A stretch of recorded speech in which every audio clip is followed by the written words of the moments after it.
What's up, everyone? Welcome back to the channel, Serve to Build, where Nemeth and I bring you through the story of what it's like to build a company. And today, we want to bring you through what it's like being full-time as a founder. We've been at it 2 months now, compared to building in school. So I'll just start the dialogue off. Nemeth, what have been your biggest takeaways regarding building a startup in school while managing research, full course load, and startup versus now? Yeah, I think it has been like a day and night's difference back from when I was at Georgia Tech and working on all these things. And I think it's same for you as well, working through all the coursework and then spending time on the startup.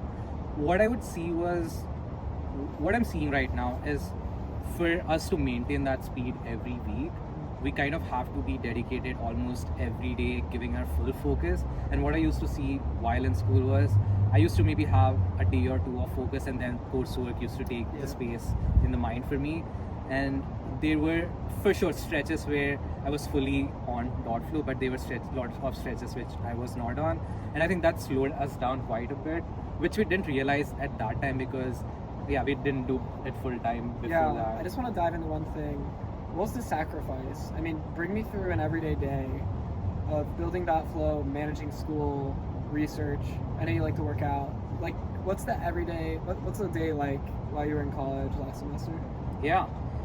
Talking about sacrifices, I think there were places where coursework had to take a hit. For example, me having like an assignment deadline and me just wrapping up the bare minimum to get me through it and just making sure that everything on the .flow side was working all right. There were places that it did happen. And what a day in a life looked for me was, I think the day generally, because we both had classes kind of on similar times during this semester, it generally started off with a bunch of different calls. Then I had to go to the Crazy to think about. Like, I look back and we would have all these calls set up. Yeah. And then I'd go to class. And then I'd have a call right after class. Yeah. Sometimes I'd have to skip class. Yeah. I remember how like sometimes either one of us would not be able to make it sometimes, but then we mostly wanted to have calls where we both are on those calls. And then I think for me, the calls, going to class, coming back, then calls again, then some more calls, and then our kind of discussion of what we learned that day through the calls, and then both of us heads down building. I mean, I think you bring up a super valid point regarding just how busy it can be when you're building a startup. And the reason why I wanted to talk about this point today is that this might be an offbeat comment, but I think building startups while you're in college, I don't know how big of a fan I am of it. And it's a little bit of a weird thing to say because I've started multiple companies while in college. What I think is important to do while you're in college is, rather than starting a business, it's going and doing projects that you're really passionate about that go and actually solve a real world problem. What I think happens a lot of the times when you're trying to build a company is you find a solution, you're not actually solving a problem, you spend all of this time building technology or spending a lot of time on building a website, whatever it might be, and you actually skip the really important part of actually just solving a problem that you're passionate about. There was one student who's a freshman at Furman, my undergrad school, and he was just telling me about all the projects he was working on. And he was automating this manual task of using this to basically type out math equations. You have to code it out. What's the platform called? It's like Leaf. Overleaf. Overleaf. Yeah. He wanted to automate Overleaf basically. There's not a whole lot of business application to it. He just wanted to make his life easier and solve a problem.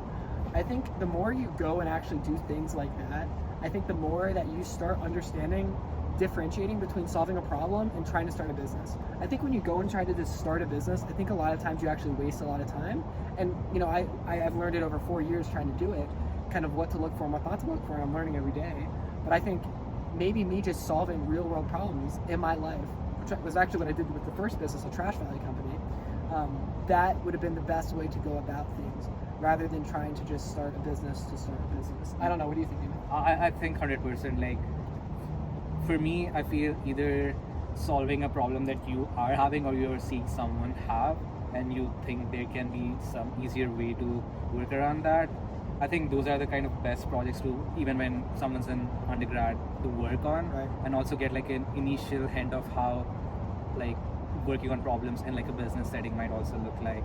Right. And also one of the things that I just wanted to highlight was when I was back in the semester when I was at Georgia Tech studying and managing Dotflow. I used to feel that once we are full time on Dotflow, it would be much easier and like much more like simpler. But I think what I'm realizing is now that we are full time, we need to put in like 200% more now, Yeah. and that's like every day. And it's a little bit of an adjustment, honestly, because when you do a bunch of little different things while you're in college, you don't necessarily see the full effect of only doing one thing a lot. Right. I mean, that could have been coursework, but for us, we were doing different things just rather than just coursework. But the last thing I'll say, and then I'll pass it to you if you can do closing thoughts. We'll keep this short and concise. The last thing I'll say is just that if you see like a tangible problem and you're passionate about it, go solve it, create a solution, and if you actually build something that's valuable and you get people to start using it, they'll pay for it. And you should charge them for it too. But coming at it from, oh, let's just start a business to start a business, I don't know if that's the right approach from my experience. I think people will disagree with me on this. And I'll say, it's a great talking point, whether you start a project or you start a business while you're in college, whenever you're applying for an internship, jobs, there's things that came up. To say the last thing, I always say this, I'm going to say the last thing, but I'll keep going. Just be different and do things that are just different from everyone else that you really enjoy, and you'll start separating yourself. And I think that's how you build a $1 billion company.